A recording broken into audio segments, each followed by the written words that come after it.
சகோதரா சகோதரி, இந்த வேத வசனத்தின்படி உங்கள் நடையை நீங்கள் காத்து கொள்ளுங்கள். உங்களுக்கு உண்டான எல்லாவற்றையும் கர்த்தர் வேலி அடைத்து, உங்க எல்லைக்குள்ள இருக்கிற ஒரு புல்லை கூட சத்துரு தொடாதபடிக்கு கர்த்தர் உங்கள் சம்பத்தை பாதுகாத்து ஆசீர்வதிப்பாராக. ஆமென். சத்துருவுக்கு இடம் கொடுக்க கூடாது. தோஷம் உள்ளே வருவதற்கு நம்ம இடம் கொடுக்க கூடாது. ஹல்லேலூயா. உள்ள வந்துட்டுன்னா அதை அப்புறப்படுத்துறதுக்கான வழியை தான் நாம் பார்க்க வேண்டும். கர்த்தர் கொடுக்கிறார், கர்த்தர் கையை திறக்கிறார். சாத்தானே சொல்றான், நீர் அவனை ஆசீர்வதித்ததுனால அவன் சம்பத்து பெருகிட்டு பெருகிட்டு.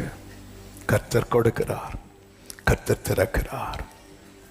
அடுத்து யோபு வாழ்க்கையில ஒண்ணு, அதுதான் கர்த்தர் தமது முகத்தை மறைக்கிறார்,